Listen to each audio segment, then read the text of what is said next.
Bismillahirrahmanirrahim. Assalamualaikum warahmatullahi wabarakatuh. Waalaikumsalam warahmatullahi wabarakatuh. Innal hamdalillah nahmaduhu wa nasta'inuhu wa nastaghfiruh wa na'udzu billahi min shururi anfusina wa min sayyiati a'malina. Man yahdihillahu fala mudilla lahu wa man yudlil fala hadiya lahu. Asyhadu an la ilaha illallah wahdahu la syarika lahu wa asyhadu anna Muhammadan 'abduhu wa rasuluhu la nabiyya ba'dahu. Allahumma shalli wa sallim wa barik alaihi wa ala alihi wa sahbihi ajma'in wa man tabi'ahum bi ihsanin ila yaumiddin, amma ba'du. Alhamdulillah, segala puja dan puji syukur kita panjatkan kehadirat Allah Subhanahu wa ta'ala yang telah memberikan karunia-Nya kepada kita dan juga yang telah memberikan kenikmatan-kenikmatan kepada kita semuanya. Dan kita bersyukur kepada Allah Subhanahu wa ta'ala yang telah mengumpulkan kita semuanya di tempat yang mulia ini. Semoga pengumpulan ini dalam rangka ketaatan kepada Allah Subhanahu wa ta'ala. Kemudian salawat dan salam semoga senantiasa tercurahkan selalu kepada junjungan Nabi besar kita, yaitu Nabi besar Muhammad sallallahu alaihi wasallam beserta para keluarganya, para sahabatnya, dan juga para pengikutnya hingga akhir zaman. Amin amin ya rabbal alamin. Kaum muslimin dan kaum muslimat, para jemaah yang semoga dirahmati oleh Allah Subhanahu wa ta'ala. Alhamdulillah, kita bisa berjumpa kembali, bertemu kembali di majelis ini yang insyaallah kita akan membahas kitab Ad-Durusul Yawmiyah Minas Sunan wal Ahkam Syar'iyyah, kitab yang judul pelajaran sehari-hari yang ditulis oleh Syekh Ad-Doktor Rashid bin Husain Al-Abdul Karim rahimahullah ta'ala. Kitab ini menghimpun sekitar 330 pelajaran yang mencakup di dalamnya tentang al-aqidah, tentang fikih, tentang adab, dan juga tentang muamalah. Ya. Insyaallah kita akan membahas kitab ini. Kemudian salawat dan salam semoga senantiasa tercurahkan selalu kepada junjungan Nabi besar kita, yaitu Nabi besar Muhammad sallallahu alaihi wasallam beserta para keluarganya, para sahabatnya, dan juga para pengikutnya hingga akhir zaman. Amin amin ya rabbal alamin. Kaum muslimin dan kaum muslimat yang semoga dirahmati oleh Allah Subhanahu wa ta'ala, beliau Syekh Rashid bin Husain Al-Abdul Karim rahimahullah ta'ala memulai kitabnya pelajaran yang pertama tentang al-ikhlas wa niyyah. Pelajaran yang pertama tentang ikhlas dan niat. Apa itu ikhlas dan apa itu niat? Apa itu ikhlas, Pak? Sering kita dengar kalimat ikhlas ini. Apa sih yang dimaksud dengan ikhlas?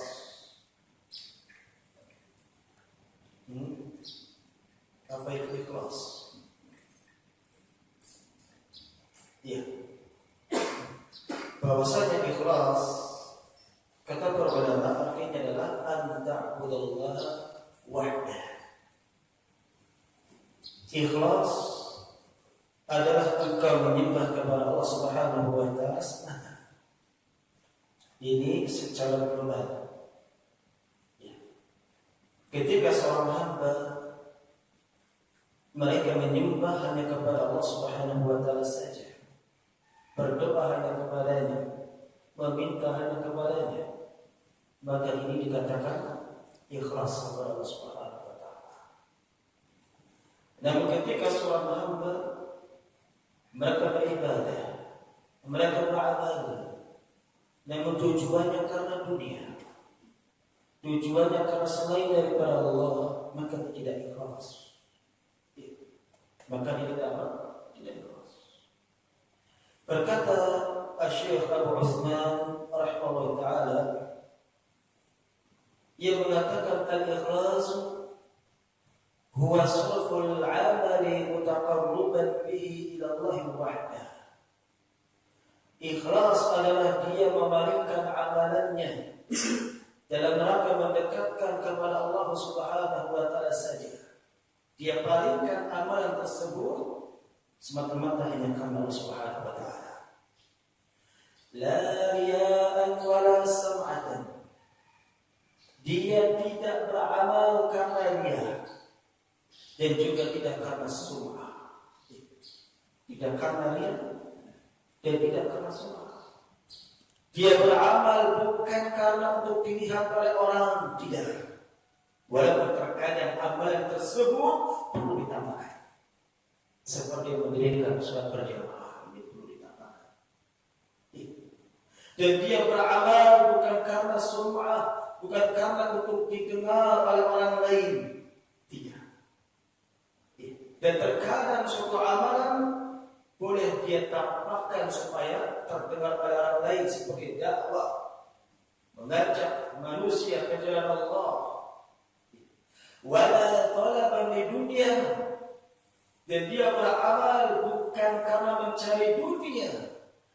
Wala tasaddu'an lil khalqi, dan dia beramal bukan karena manusia. Wa innama yarju bihi thawab Allah ta'ala, sesungguhnya dia beramal mengharapkan pahala dari Allah Subhanahu wa taala. Dia beramal semata-mata karena wajah Allah. Wa yakhsha iqabahu, dia beramal karena takut kepada Allah, takut terhadap siksaannya, takut terhadap azabnya, sehingga dia beramal kepada Allah Subhanahu wa taala.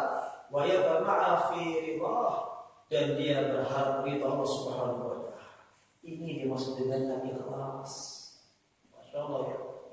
Mari kita mengecek kembali amalan kita.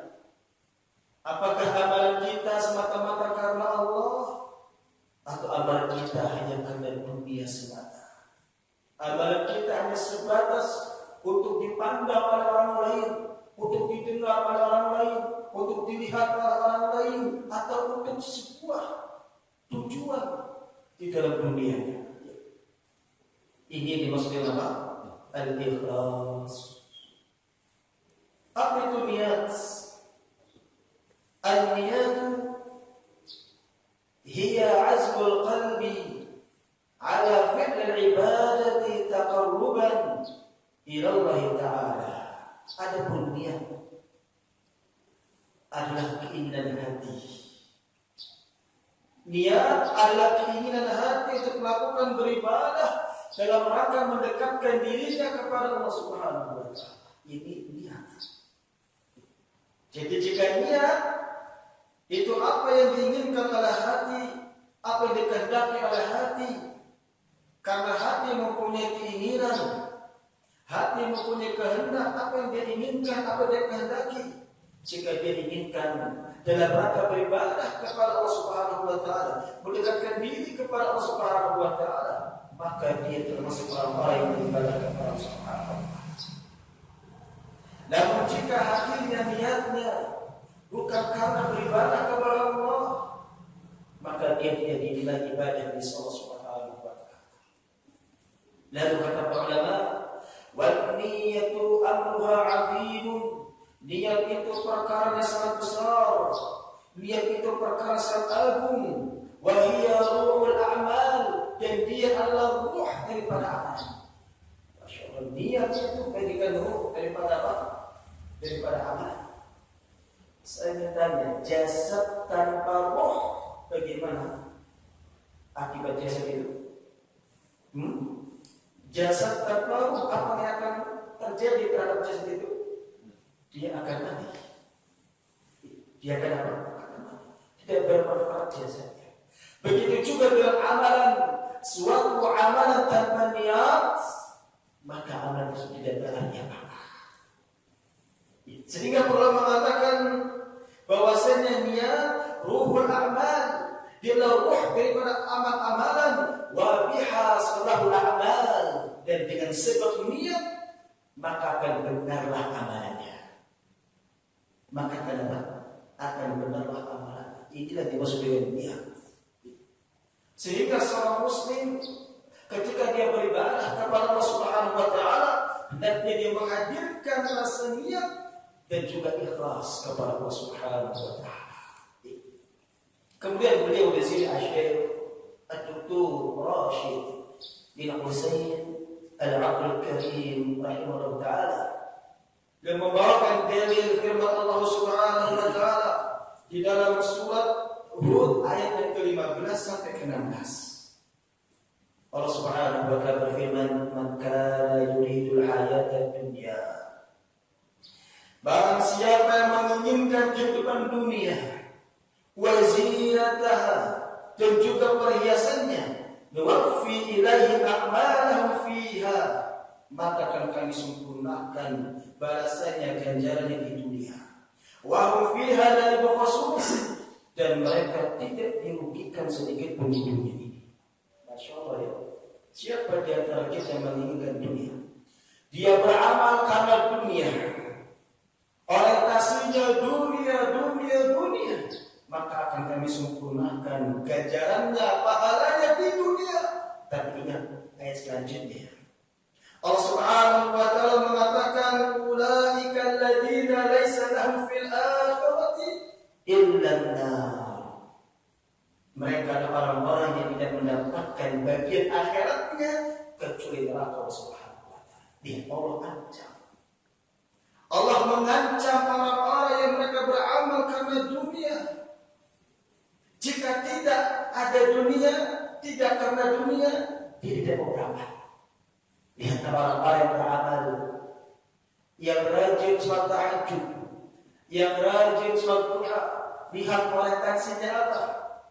Orientasinya ketika mereka menginginkan dunia, mereka rajin untuk mendirikan ibadah kepada Allah Subhanahu wa taala. Jika dunia sudah dapatkan, apakah dia beribadah?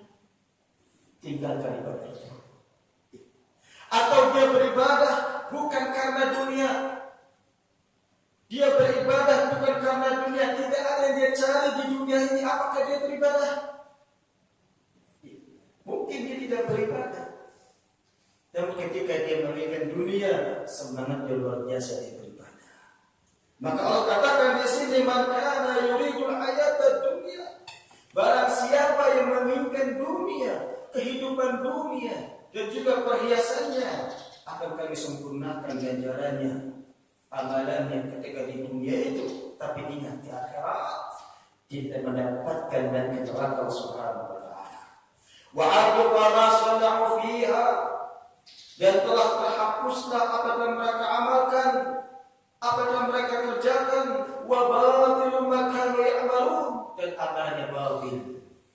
Apa yang mereka lakukan batil. Mereka beramal karena dunia, bukan karena Allah Subhanahu wa taala. Dijelaskan oleh para ulama di dalam kitab tafsir Al-Muyassar ketika menjelaskan ayat ini, dijelaskan dalam kitab tersebut, man kana yuridu bi amalihi al-hayati dunya, barang siapa yang menginginkan amalannya karena dunia, wa muta'aha, dan juga dia menginginkan perhiasannya, nu'tihim ma qusima lahum min thawabi amalihim fil hayati dunya kamilan ghaira manqus. Barang siapa yang menginginkan dunia dan perhiasan akan kami berikan kepadanya, Allah akan memberikan kepadanya dengan sempurna dan tidak dikurangi sedikit pun juga. Dengan sempurna dan apa? Tidak dikurangi sedikit juga. Ketika dia beramal karena jabatan, akan diberikan Allah Subhanahu wa taala jabatan. Ketika dia beramal karena ingin rezeki, Allah akan tambahkan kepadanya. Namun ingat di akhirat, dia tidak mendapatkan bagian daripada neraka Allah Subhanahu wa taala, kecuali neraka Allah Subhanahu wa taala. Para ulama menjelaskan kepada kita tentang sebab-sebab turunnya ayat ini, asbabun nuzul. Sebagian para ulama menjelaskan bahwasanya ayat ini turun kepada mereka orang-orang kufar. Kepada orang-orang siapa? Orang kufar. Dan sebagian orang mengatakan ayat ini turun kepada orang-orang yang riya di dalam melakukan amalannya. Sebagaimana dijelaskan oleh Mujahid dan juga selainnya yang mengatakan nazalat fi ahli riya, ayat ini turun untuk orang yang melakukan riya dalam amalannya. Fakira, dan dikatakan juga nazalat fil kuffar, ayat ini turun untuk orang-orang kufar, orang-orang kafir. Ketika mereka beramal, orientasinya dunia.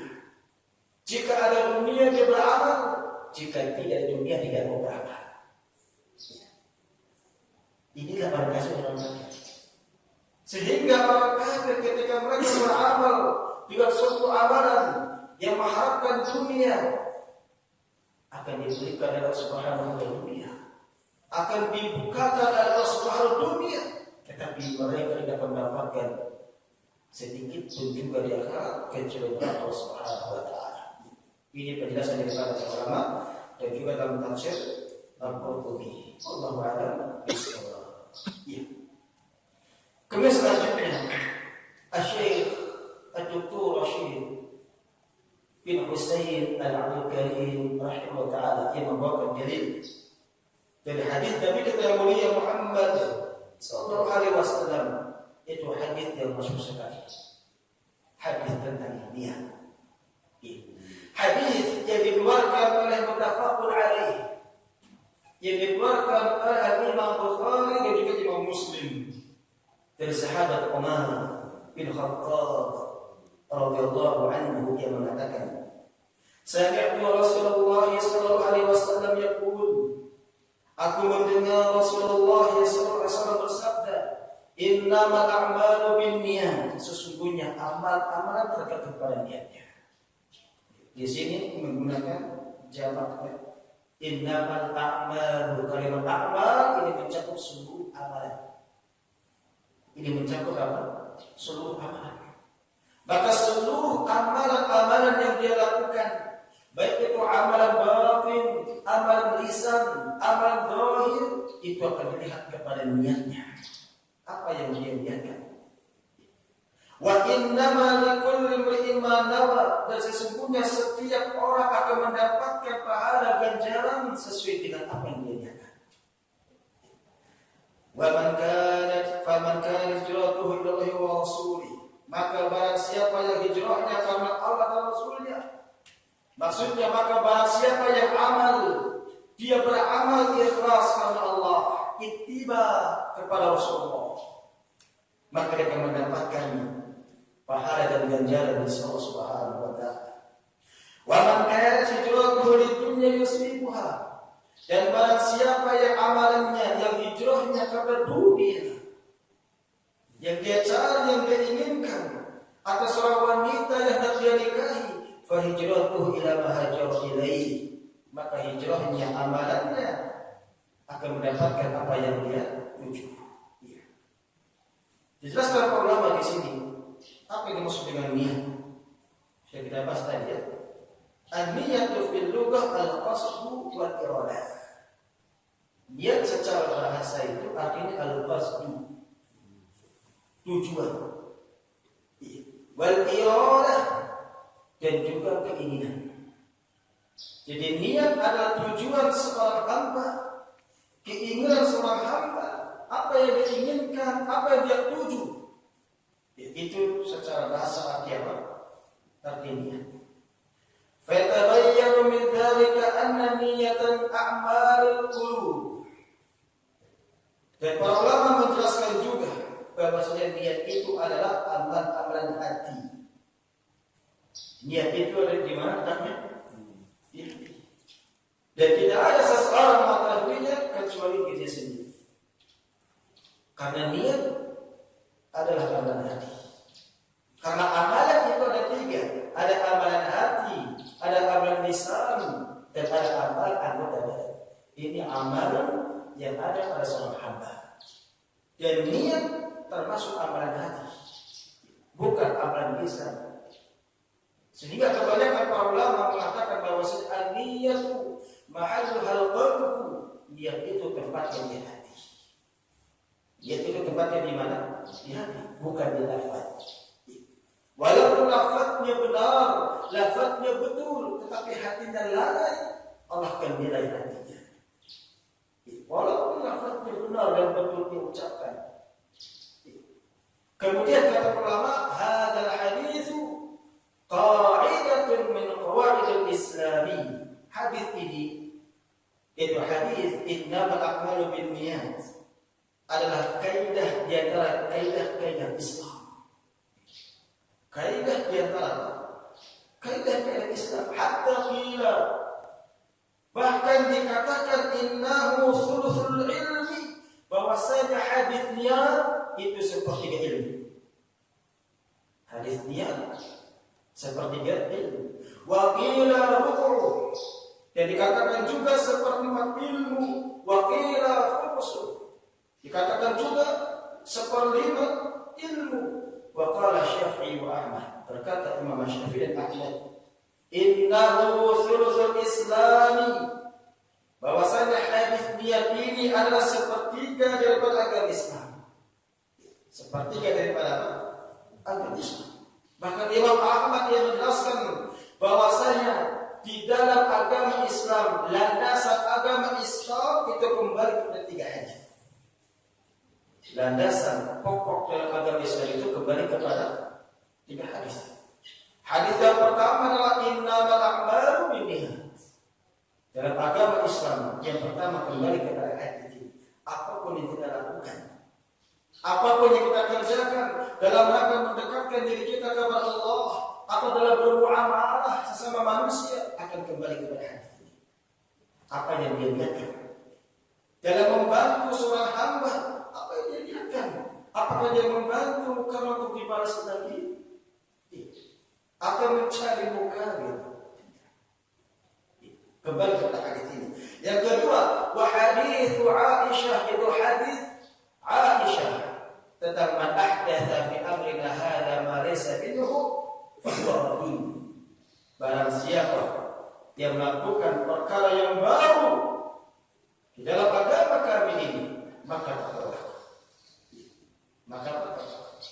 Hadis ini menunjukkan bahwasanya agama Islam kembali kepada hadis ini di dalam apa? Di dalam zahir. Dalam apa? Dalam zahir.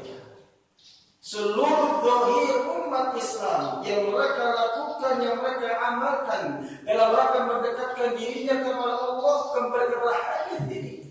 Apakah yang diamalkan itu sesuai dengan perintah Rasulullah, ajaran Rasulullah, syariat Rasulullah, atau tidak? Hadis yang ketiga adalah hadis, yaitu hadis An-Nu'man bin Bashir tentang al-halal bayyinun wal haram bayyinun. Yang halal itu jelas dan yang haram itu jelas. Seluruh apa yang ada di muka bumi ini tentang perkara yang halal dan yang haram telah jelas. mereka kembali kepada hadis ini, apa itu perkara yang halal, apa itu perkara yang haram. Inilah dimaksud dengan landasan agama Islam, usulul Islam ala thalathati ahadits. Landasan agama Islam itu kembali ke tiga hadis ini. Itu hadis tentang innamal a'malu binniyat, hadis tentang man ahdatsa fi amrina hadza ma laysa minhu fa huwa radd, dan yang ketiga al halal bayyinun wal haram bayyinun. Ini dalil yang dibawakan oleh beliau, yaitu Asy-Syaikh Rashid bin Husain Al-Aql Karim rahimahullah. Kemudian beliau membawakan dalil lagi dari hadis Nabi kita yang mulia Muhammad sallallahu alaihi wasallam, yaitu hadis tentang orang yang beramal tidak ikhlas karena Allah akan diancam oleh Allah Subhanahu wa taala. Ada tiga golongan yang pertama-tama masuk ke dalam neraka Allah. Nah, ini peringatan bagi kita semuanya.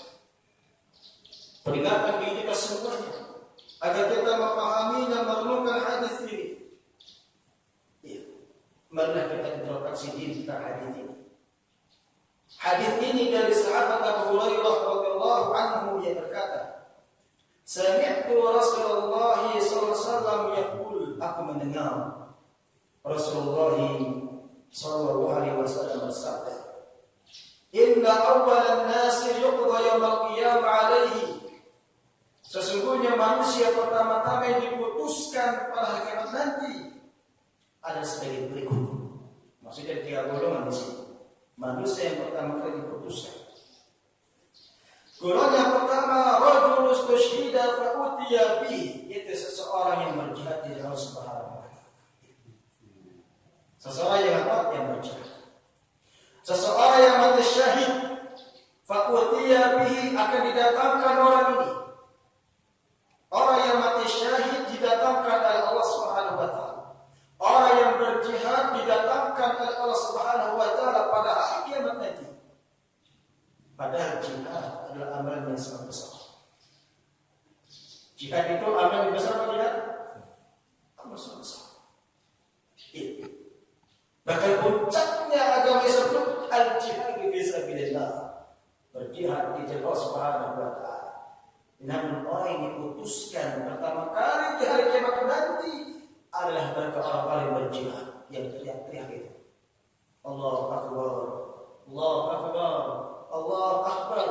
Ya, apa tujuannya? Apa yang dia niatkan? Orang tersebut didatangkan oleh Allah Subhanahu wa taala, fa'arafahu ni'amahu fa'arafaha. Lalu ditampakkan kenikmatan yang dahulu di dunia pernah diberikan kepadanya. Ketika orang ini datang di hadapan Allah, Allah tampakkan kepada mereka, inilah kenikmatan ketika di dunia yang aku berikan kepada kalian. Dia diberikan sebagai orang pemberani, dia diberikan sebagai orang yang ahli di dalam pertempuran, dia diberikan oleh Allah Subhanahu wa taala berupa kekuatan. Fa'arafaha, maka orang ini juga mengenali itu kenikmatan yang dahulu kau berikan kepada. Dan Allah Subhanahu wa taala mengatakan kepadanya, "Fama 'amilta fiha," apa yang kau lakukan dari kenikmatan itu? Apa yang kau perbuat dari kenikmatan itu? Telah aku berikan kepadamu berupa kekuatan, kegagahan, keperkasaan, keberanian. Apa yang kau berikan? Apa yang kau lakukan? Kau yang mengatakan qataltu fika hatta stushhidtu. Dia mengatakan aku berperang di jalanmu sampai aku syahid. Di hadapan Allah yang mengatakan kenikmatan tersebut yang kau berikan kepadaku, aku gunakan untuk berperang, berjihad di jalanmu sampai aku mati di dalamnya. Allah mengatakan kadzabta, engkau dusta. Aku apa? Aku dusta. Lakinnaka qatalta li'anna yuqal jaribun. Akan tetapi engkau lakukan itu agar engkau dikatakan sebagai orang pemberani, agar engkau dikenal namamu sebagai seorang pahlawan. Faqad qila, dan engkau telah mengatakannya. Manusia telah menyanjungmu, manusia telah memujimu, engkau telah mendapatkan gelar itu semuanya. Engkau seorang pahlawan, engkau seorang pemberani.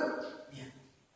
Padahal dia berjihad melawan para kafir, melawan para munafik. Ketika salah di dalam niat, maka akan membahayakan dirinya. Thumma umira bihi fasuhibba ala wajhihi.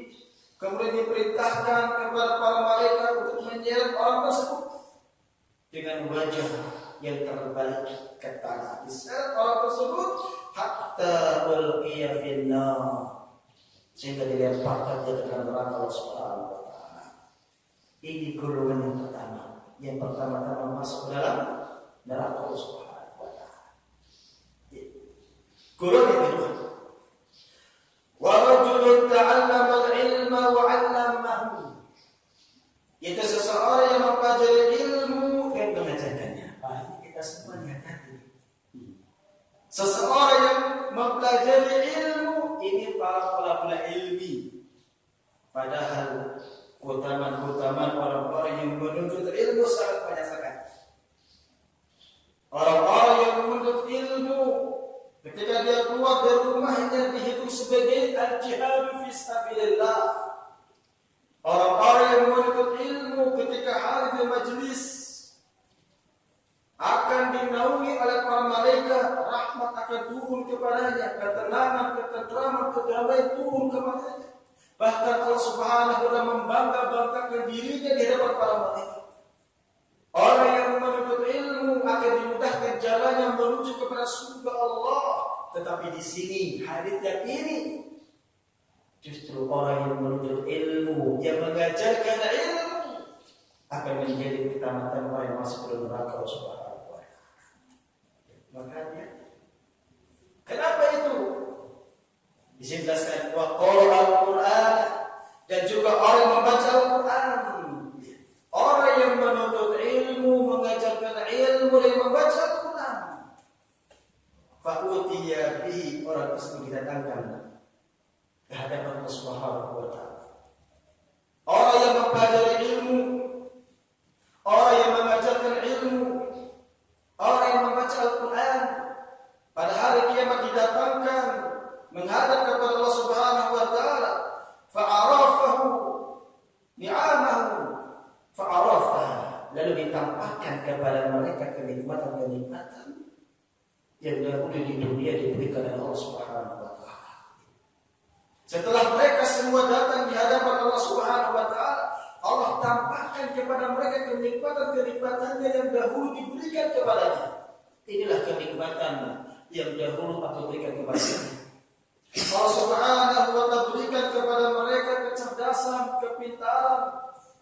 Allah Subhanahu wa taala berikan kepada mereka semangat untuk menuntut ilmu. Allah Subhanahu wa taala memberikan kepada mereka dengan suara yang indah, suara yang bagus di dalam membaca Al-Qur'anul Karim. Lalu Allah katakan kepadanya, "Fama 'adalta fiha?" Apa yang kau lakukan di dalam kenikmatan tersebut? Apa yang kau lakukan dalam kenikmatan tersebut?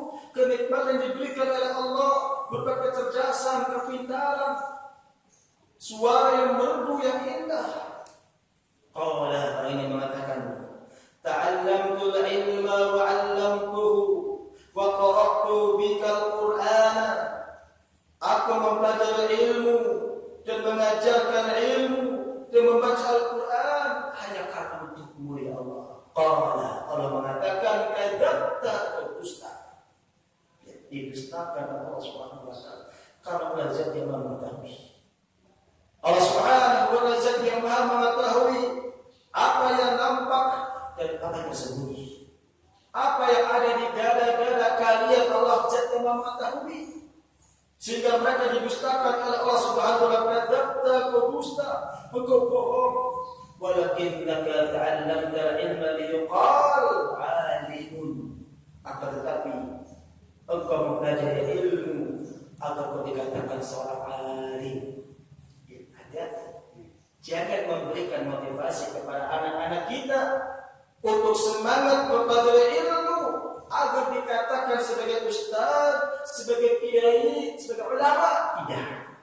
Menuntut ilmu bukan itu tujuannya. Menuntut ilmu itu untuk apa? Untuk mengetahui hak-hak Allah, untuk menghilangkan daripada kebodohan, kejahilan. Ini tujuan menuntut ilmu, bukan karena supaya untuk menjadi apa? Ustaz. Nak nyantren ustaz, jangan memberikan motivasi kepada seorang anak agar menjadi seorang alim. Khawatir dia termasuk hadis ini. Kan Allah katakan engkau mempelajari ilmu agar kau dikatakan seorang alim, seorang ustaz, seorang kiai, sehingga kau mendapatkan itu semuanya. Wa qara'tal Qur'ana liyuqal, dan engkau membaca Al-Quran agar dikatakan huwa qari, dia adalah seorang qari. Dan juga hati-hati dengan orang-orang yang membaca Al-Quran, yang suaranya bagus, yang suaranya merdu, yang membaca Al-Quran tampil di hadapan manusia, mempunyai tujuan supaya dia menjadi seorang qari, ahli qiraat, orang-orang yang pandai dalam membaca Al-Quran. Faqad qila, dan engkau akan mendapatkan itu semuanya. Dan engkau akan mendapatkan itu semuanya. Orang-orang mengatakan kepadamu engkau seorang alim, seorang ustaz. Orang-orang memuji dirimu engkau seorang qari. Orang yang merdu suaranya, engkau akan mendapatkan itu semuanya.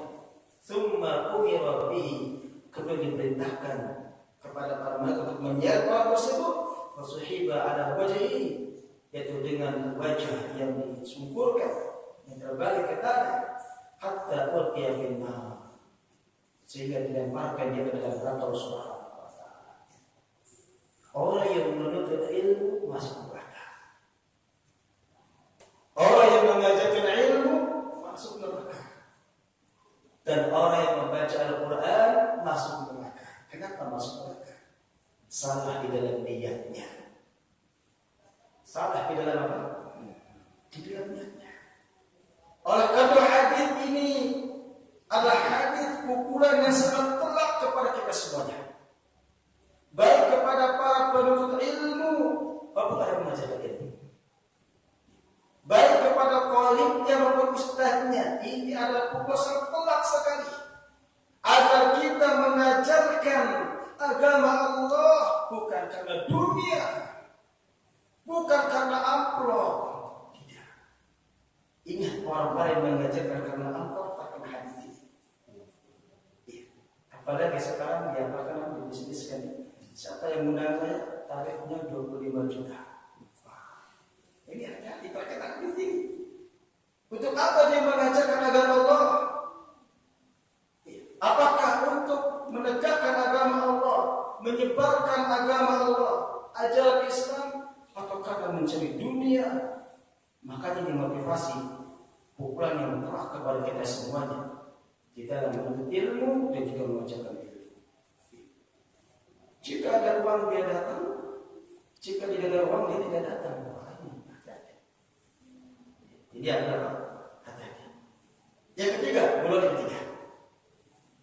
Warajulun mas'allahu alaihi waqahu min asnafil mali kulli.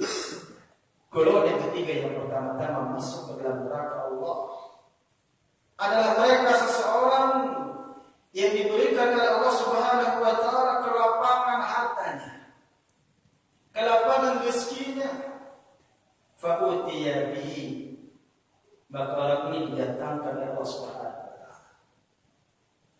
Maka orang yang didatangkan oleh Allah Subhanahu wa taala. Fa'arafahu ni'amahu fa'arafaha. Lalu ditampakkan kepadanya kenikmatan-kenikmatan yang dahulu di dunia diberikan kepadanya. Hadis ini sebenarnya ada di kitab Riyadhus Shalihin. Sudah dibahas secara belum sampai ada di sini. Jadi beliau membawakan potongan-potongan hadis ayat itu ada dalam kitab Riyadhus Shalihin. Dan dijelaskan oleh Syekh Salim bin Eid Al-Hilali rahimahullah. Golongan ketiga ini orang-orang yang diberikan harta kepadanya, diluaskan rezeki kepadanya, dan didatangkan kepada Allah Subhanahu wa taala, ditampakkan kenikmatan-kenikmatan tersebut, ditampakkan dahulu ketika di dunia.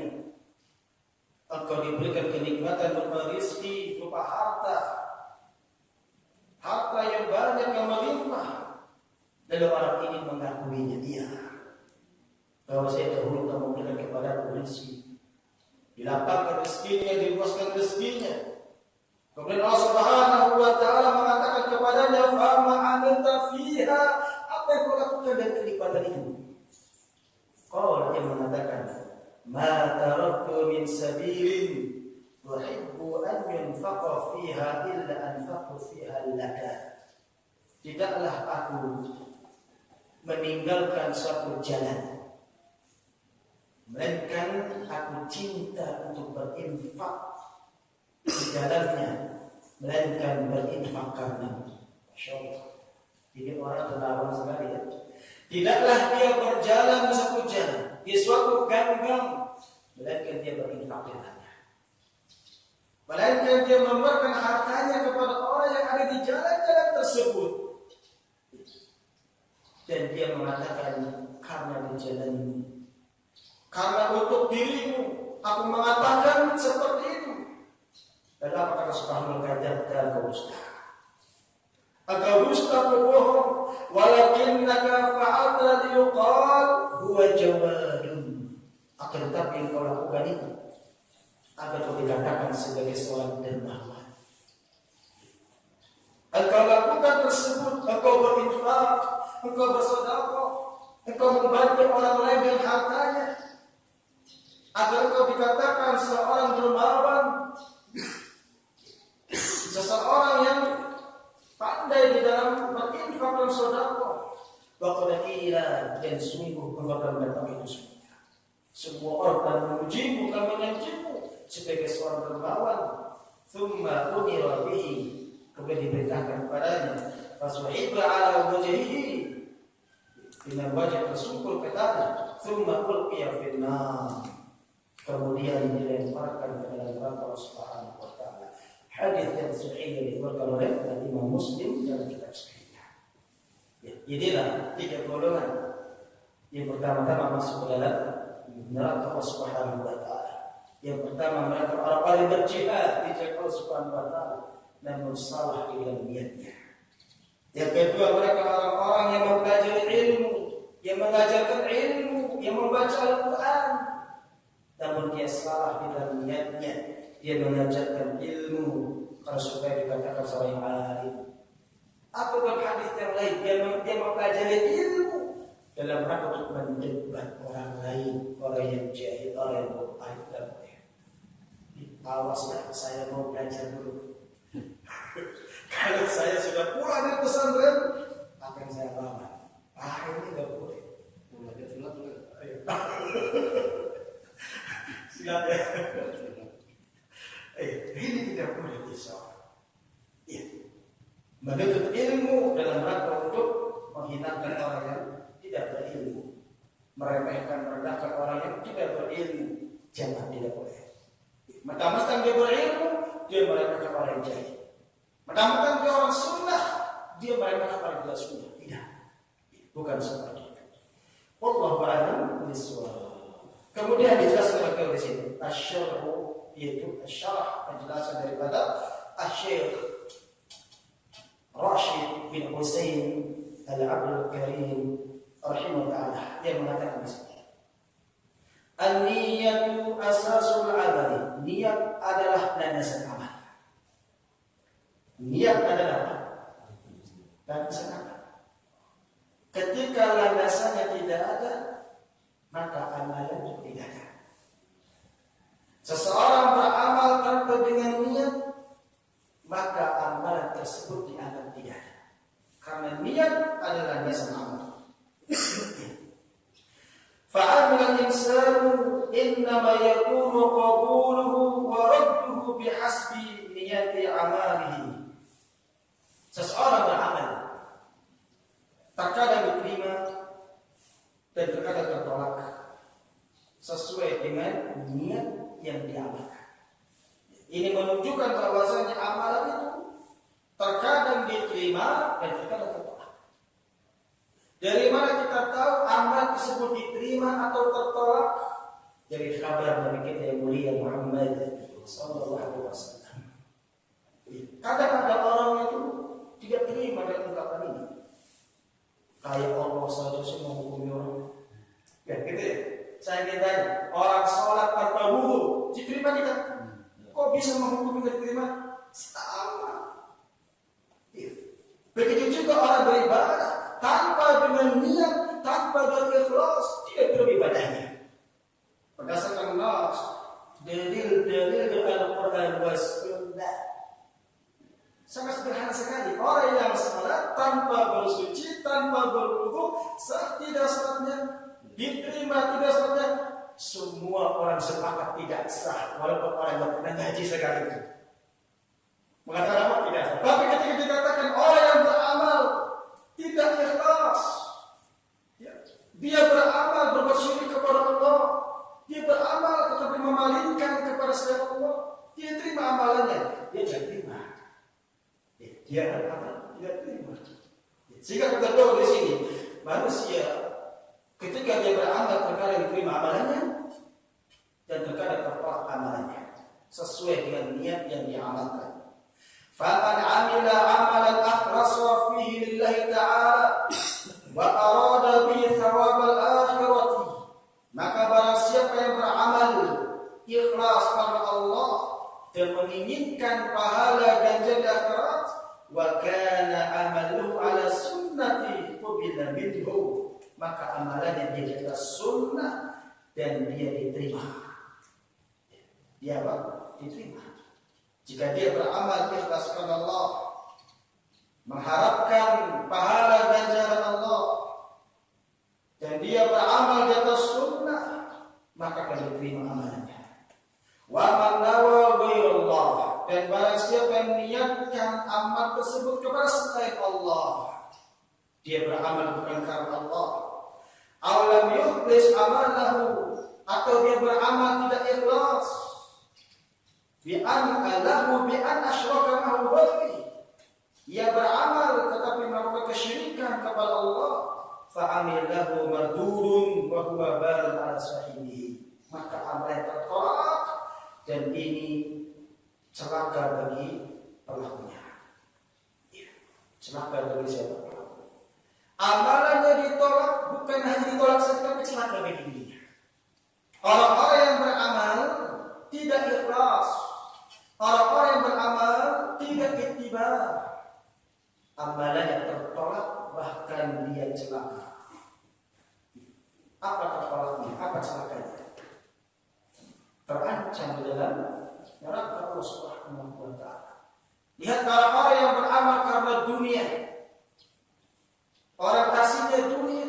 Yang pertama tertolak amalnya, yang kedua celaka bagi pelakunya, terancam api neraka jahanam. Allah katakan ulaikal ladina, mereka itu adalah orang-orang laisa lahum fil akhirati illa an-nar, tidak mendapatkan bagian akhirat kecuali neraka Allah Subhanahu wa ta'ala. Ini celakanya orang-orang yang beramal bukan karena Allah, tidak ikhlas kepada Allah Subhanahu wa ta'ala. Ini penjelasan beliau di dalam syarahnya.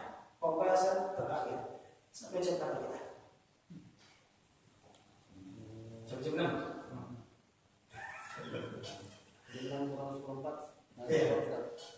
Al-fawaid. Pembahasan selanjutnya adalah al-fawaid, yaitu faidah-faidah di dalam pembelajaran ini, di dalam ayat dan hadis yang tadi kita bahas. Apa faidahnya? Faidah yang pertama, di sini kita membawakan ada 4 faidah ya. Faidah yang pertama, anna min syuruti qabulil amal al-ikhlas, bahwasanya di antara syarat diterimanya amalan adalah ikhlas. Bahwasanya di antara syarat amal itu diterima adalah apa? Ikhlas. Ingat kalimatnya di antara. bukan hanya ikhlas saja kita. Sebagian para ulama mengatakan bahwasanya syarat diterima suatu amal ada dua. Yang pertama ikhlas, yang kedua ittiba. Sebagian para ulama mengatakan bahwasanya syarat diterimanya suatu amal ada tiga. Yang pertama al-imanu billah, yang kedua al-ikhlasu lillah, yang ketiga ittiba'u Rasulillah. Jadi orang yang beramal dia sudah punya keimanan. Tanpa diiringi dengan keimanan, amalannya sia-sia. Saya tanya orang kafir, beriman tidak? Tidak jelas, kamu juga kafir dan ingkar kafir itu. Lalu dia beramal memberikan sholat, puasa, zakat, haji, diterima tidak amalannya? Ya, karena dia kafir. Sampai dia beriman kepada Allah, beriman dengan apa yang dibawa oleh Rasulullah. Yang kedua, dia ikhlas kepada Allah Subhanahu wa taala. Dia beramal ikhlas karena Allah, mengharapkan wajah Allah. Maka orang yang mempunyai keimanan, dia sudah beriman tapi beramal tidak ikhlas. Dia beramal karena dunia. Dia beramal terpaksa.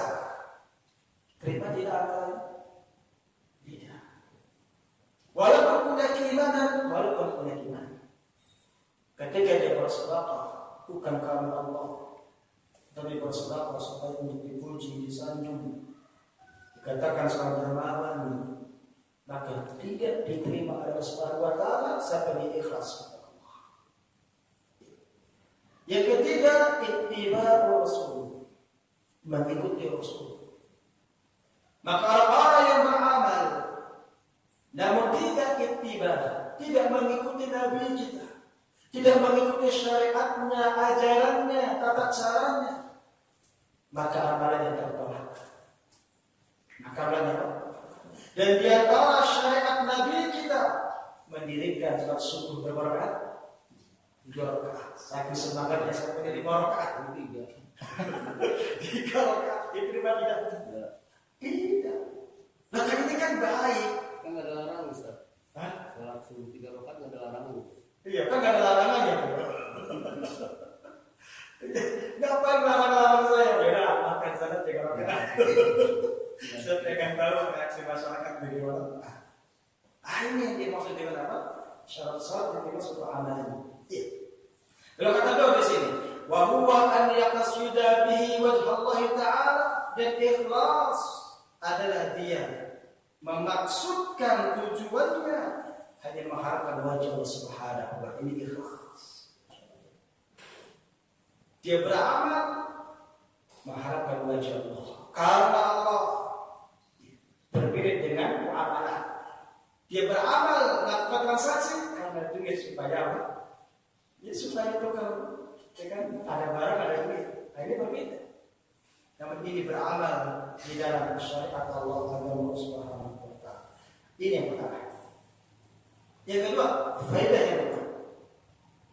Ahamiyatul ikhlasi idzal 'amalu min dunihi wa balun 'ala sahibihi. Faedah kedua, pentingnya ikhlas. Pentingnya apa? Ikhlas. Bahwasanya ikhlas adalah perkara sangat penting sekali. Perkara yang sangat urgent sekali. Bahkan para ulama mereka senantiasa memperbarui niatnya, memperbaharui keikhlasannya, apakah dia ikhlas atau tidak. Sehingga ketika dia memiliki tujuan-tujuan, jangan Anda lanjutkan amalannya, karena itu akan merusak diri Anda. Namun ketika amalan tersebut ikhlas karena Allah, maka lanjutkan. Maka hendaknya seorang muslim ketika dia beramal, cek di dalam penggurnya hatinya, di dalam niatnya, apakah dia ikhlas atau tidak. Karena ini penting sekali. Hanya karena ikhlas ini bisa mendapatkan kebahagiaan atau bisa mendapatkan kesengsaraan. Karena ikhlas. Lalu kata beliau di sini, idzal 'amalu min dunihi. Apabila dia beramal kepada selain Allah, dia beramal tetapi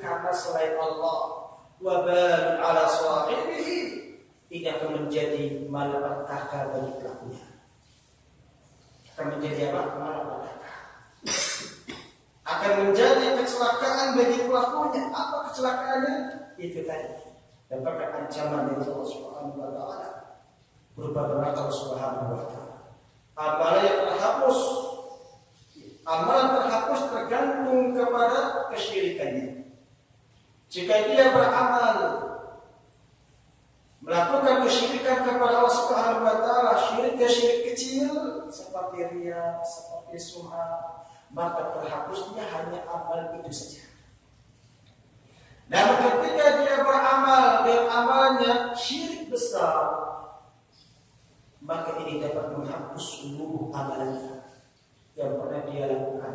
Hajinya terhapus, puasanya terhapus, sedekahnya terhapus, kebaikan-kebaikan terhapus, disebabkan karena dia melakukan kesyirikan kepada Allah Subhanahu wa taala. Ini yang kedua. Yang ketiga, anna salaha suratul amal la takfi liqabulihi. Bahwasanya benarnya bentuk suatu amalan tidak cukup untuk diterima amalan tersebut. Bahwasanya benarnya bentuk suatu amalan, dia beramal gambarannya benar, dia sholat subuh 2 rakaat benar, rukun-rukunnya dia jalankan, syarat-syaratnya dia jalankan, bentuk gambarannya betul benar, ini tidak cukup dapat diterima amalannya. La yakfi, kata Allah, la takfi liqabulihi, tidak cukup untuk diterima amalannya. Walaupun bentuk gambarannya itu benar dalam amalannya, sampai dia ikhlas karena Allah, sampai dia benar dalam niatnya, ini di dalam beramal, walaupun dia betul amalannya, itu tidak cukup dikatakan diterima suatu amalannya sampai dia ikhlas kepada Allah Subhanahu wa taala. Yang keempat, yang terakhir, wujubu tashihi niyyati fi kulli 'amalin wal hirsu 'ala dzalika. Yang keempat, wajibnya membenarkan niat. Wajibnya membenarkan niat. Ketika kita beramal, perbaiki niat kita. Ketika kita beramal, hendaknya kita memperbaharui niat kita. Fi kulli 'amalin, pada setiap amalan, wal hirsu 'ala dzalika, dan semangat di dalam pembaharuan niat dan ikhlas. Serta semangat bagi kita semuanya untuk membenarkan niat ini, untuk memperbaharui keikhlasan ini, agar kita tidak terjerumus di dalam rayuan dan godaan dunia yang telah meraih kita dan menggoda kita. Wallahu a'lam bishawab. Ya, cukup sampai di sini. Karena pembahasan selanjutnya kita akan membahas tentang fadlul ilmi, utama ilmu. Yang kedua, yang ketiga, keutamaan mengajarkan manusia dan mengajak manusia kepada kebaikan. Masalah kitab ini bagus sekali. Sebenarnya saya sudah lama punya kitab ini, terus jarang dibuka. Kemarin pas beres-beres kitab lagi pindahan posisi gitu ya. Lihat-lihat, oh iya kitab ini kan saya, masya Allah. Saya buka-buka, oh iya masya Allah sekali. Ya, silakan jika ada mau bertanya.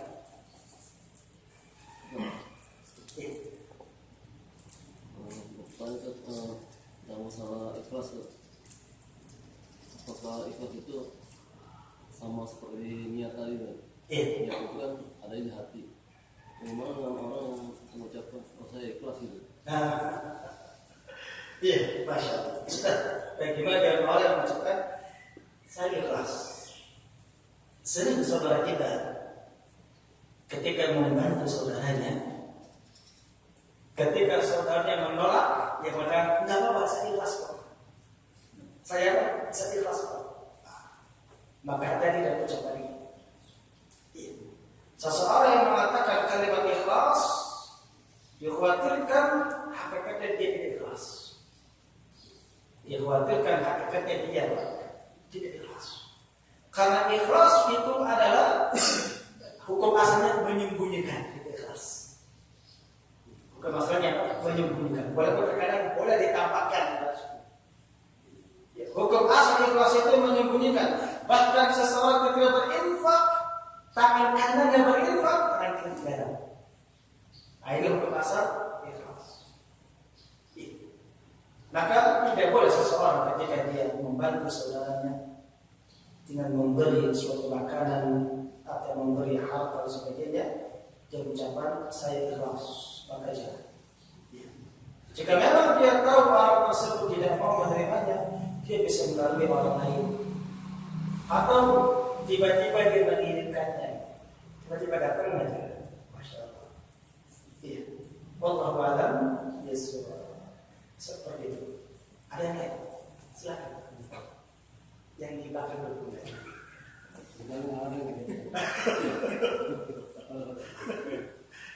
Ustaz, mohon ini, mohon nasihat Ustaz. Bagaimana caranya? Caranya nih, ya? nasihat namanya. Jawabannya berupa nasihat. Ini terkait kan untuk mengajak anak istri kita dalam beribadah. Iya. Kan terkadang kan melaksanakannya karena disuruh gitu kan. Kalau misalnya kita ajak, ayo sholat, ayo misalnya beribadah yang baik, gimana cara menanamkan agar mereka itu beribadahnya itu karena keikhlasan, bukan karena disuruh oleh suami atau orang tua. Iya, masya Allah. Ustaz, bagaimana seseorang, terutama suami ya, ketika menyuruh istrinya, anak-anak untuk beribadah kepada Allah Subhanahu wa Ta'ala, dan bagaimana menanamkan keikhlasannya supaya dia beramal itu bukan karena perintah suaminya atau ayahnya. Ya. Di dalam beramal, maka kita butuh di dalam apa? Bimbingan. Di dalam beramal kita butuh kepada bimbingan. Dan dalam hal ini seorang ayah dia membimbing istrinya dan juga anak-anaknya untuk melakukan amal soleh. Bahkan dia memerintahkan kepada anak-anaknya seperti untuk mendirikan sekolah.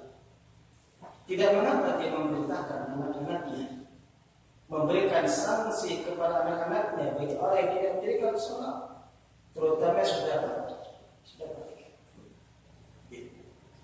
Dan bagaimana menanamkan keikhlasan kepada anak tersebut. Bagi seorang anak bahkan diberikan iming-iming, diperbolehkan, diberikan hadiah. Nah, jika sholat akan saya kasih 1.000. Boleh tidak? Boleh. Ingat untuk anak-anak. Jika untuk dewasa tidak boleh. Bagi orang dewasa tidak boleh. Bapak-bapak nanti besok sholat subuh berjemaah akan dikasih 50.000. Gimana kira-kira tanggapan bapak coba sih? Wah, ini lumayan nih. 50.000. Padahal kan ditambah 1.000 aja kan? Sama lagi. Iya. Maka tidak boleh bagi bapak-bapak seperti itu. Ada anak-anak diperbolehkan. Apa tujuannya? Untuk melatih. Untuk apa? Untuk melatih kepada anak untuk melakukan amal soleh, untuk beribadah kepada Allah, mendirikan sholat. Namun diiringi itu kita tanamkan kepada anak-anak kita supaya ikhlas kepada Allah. Ketika beribadah bukan karena duit.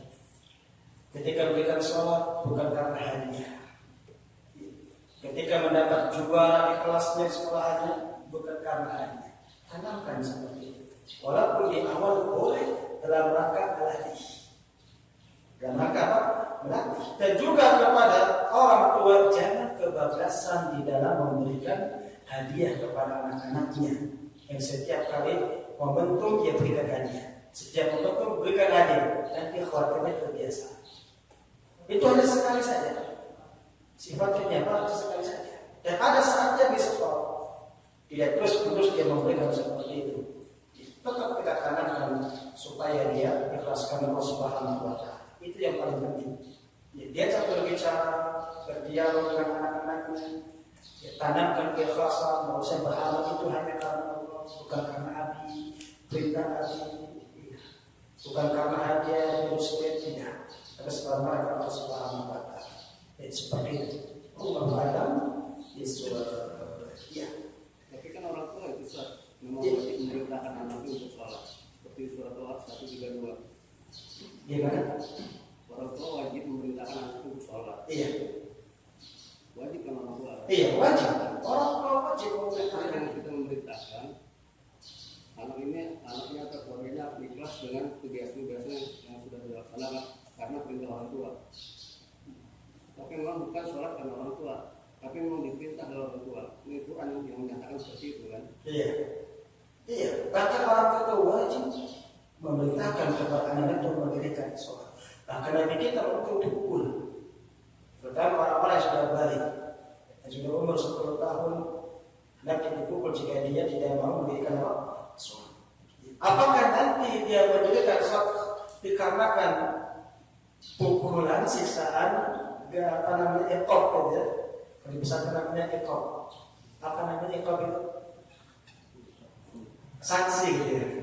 Diberikan sanksi, nah itu urusan lain hal nanti. Yang penting tanamkan terlebih dahulu kepada untuk beramal. Jadi adanya sanksi-sanksi itu supaya manusia jerah dan tidak meninggalkannya. Sama seperti seseorang yang mencuri akan mendapatkan sanksi dipotong tangannya. Apakah dia meninggalkan tidak mencuri karena takut dipotong tangannya? Apakah Allah akan itu? Maka ini tidak mengapa ya. Sanksi-sanksi itu butuh dan perlu di dalam itu. Ya, wallahu a'lam bishawab. Cukup sampai sini. Ya, masyaallah, silakan Ustaz. Mohon penjelasannya tentang ayat wattaqullaha mastata'tum. Iya. Fadhil. Wattaqullaha mastata'tum. Iya, bertakwa kepada Allah semampu kalian. Iya. Apa yang dimaksud dengan ayat ini?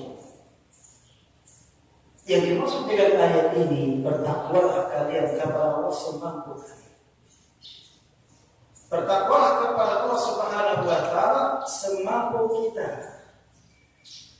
Apa yang kita mampu kita lakukan. Apa yang tidak kita mampu, maka sebatas kemampuannya. Contoh seperti soal mendirikan sholat. Jika dia mampu berdiri, maka berdiri. Jika dia tidak mampu untuk berdiri, maka boleh tidur. Dia disebut dengan wattaqullaha mastata'tum. Bertakwalah kepada Allah semampu kalian. Bukan berarti dia meninggalkan perkara yang wajib, tidak. Padahal dia mampu, tapi meninggalkan perkara yang wajib. Ini bukan mastata'tum namanya. Ini namanya meninggalkan. Yang namanya mastata'tum itu ketika dia belum mampu untuk berhaji, maka tidak mengapa dia meninggalkannya. Bertakwalah kepada semampu kalian. Saya ingin beramal di dalam haji, tapi nggak mampu, ya sudah. Ini dimaksud dengan apa? Wattaqullaha mastata'tum, dan bukan untuk meninggalkannya atau bermudah-mudahan. Karena hukum asal perintah itu adalah harus kita lakukan. Ini hukum asal perintah. Harus kita apa? Lakukan. Boleh kita meninggalkannya manakala kita tidak mampu di dalamnya. Ketika kita mampu berhaji, boleh kita meninggalkannya. Semampu kita. Berbeda dengan larangan. Berbeda dengan apa? Kalau larangan, kita harus meninggalkan larangan tersebut. Kita harus apa? Meninggalkan tersebut.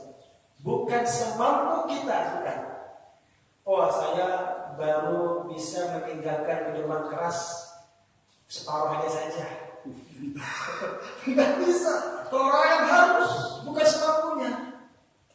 Iya, bukan semampu. Ada bertakwa, itu semampunya.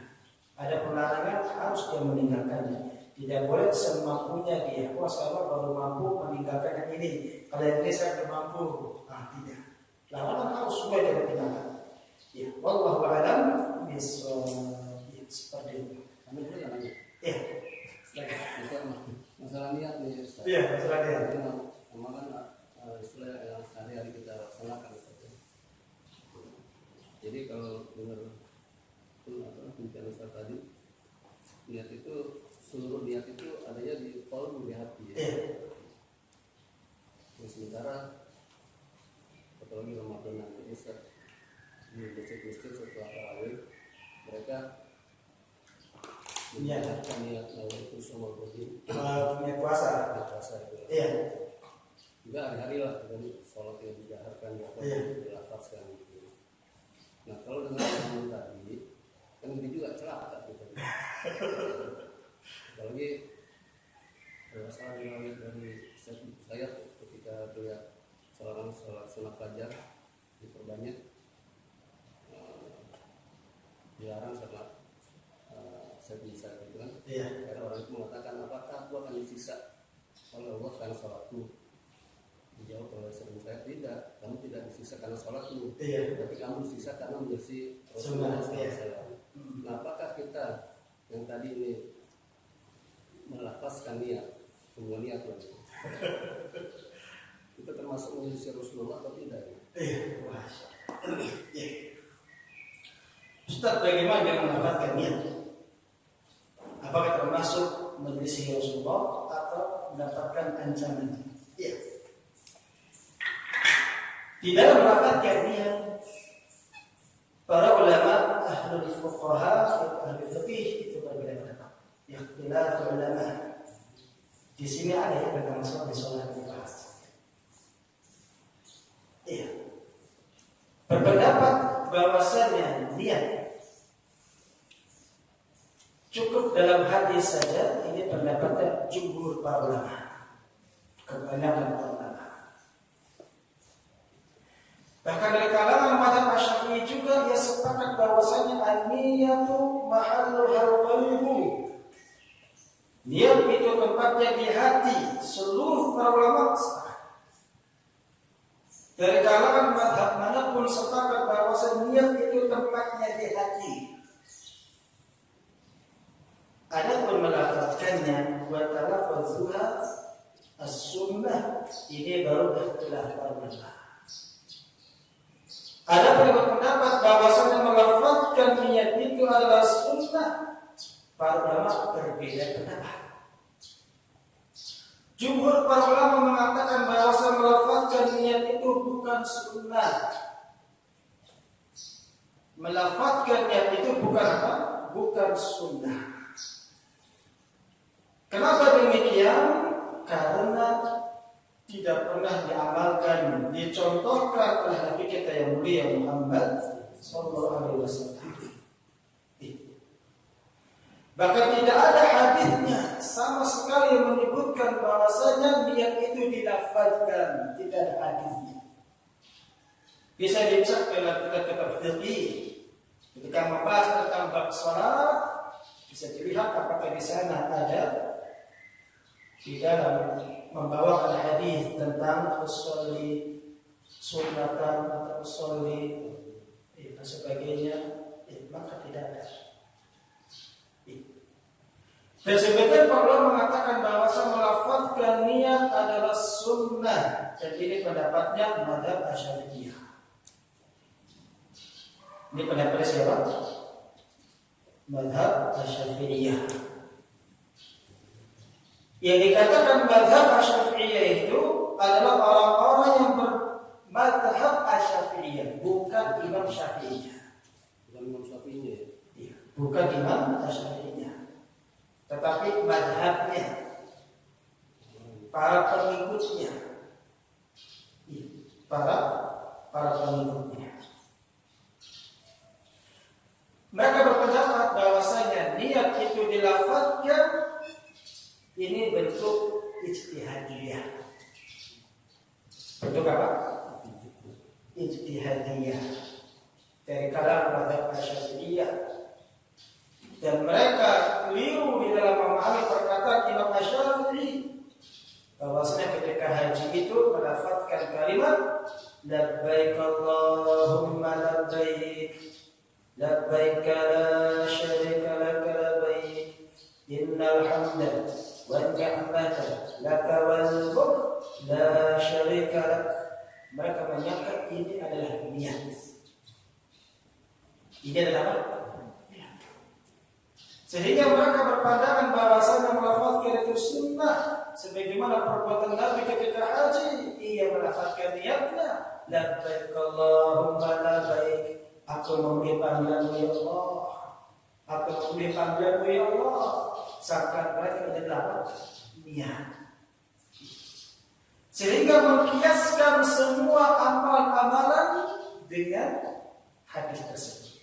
Sehingga kalau sholat dilafazkan, kalau berpuasa di Ramadan dilafazkan, jika dia berinfak, zakat dilafazkan, semua amal-amalan dikiaskan dengan ini. Dan ini bentuknya ijtihadiyah. Yang namanya ijtihad itu bisa diterima, bisa ditolak. Ijtihad itu bukan dalil. Ijtihad bukan apa? Bukan dalil. Yang dalil adalah kesepakatan umat ini. Para ulama itu dalil. Kalau para ulama sepakat, maka dalil hujjah. Dan pendapat ulama itu bukan dalil. Ijtihad ulama bukan dalil. Ijtihad ulama itu bisa dipakai, diterima jika dia sesuai dengan dalil Al-Quran dan Sunnah. Dan ijtihad para ulama yang tidak berlandaskan Al-Quran dan Sunnah, maka tidak mengapa kita menolaknya tanpa harus menghinanya, melecehkannya, mencemoohnya, mencaci makinya. Tidak. Dan ini masalah furu'iyah, masalah furu', masalah cabang dalam agama kita. Dan dalam masalah cabang ini kita sikapi dengan apa? Dengan toleransi.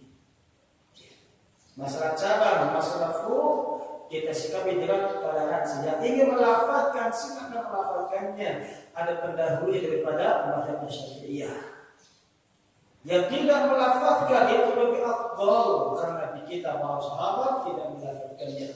Bahkan imam yang empat tidak melafazkan di dalam amal-amalannya, baik itu di dalam sholatnya, puasanya, dan sebagainya. Iya. Wallahu a'lam bishawab. Cukup sampai di sini sudah siang. Kurang lebihnya saya minta maaf jika ada yang salah, kekurangan tidak menyampaikannya.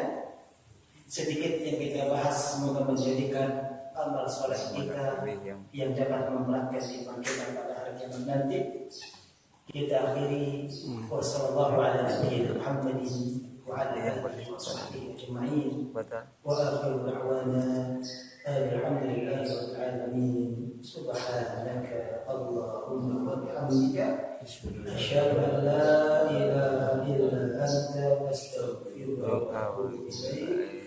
Wassalamualaikum warahmatullahi wabarakatuh. Waalaikumsalam.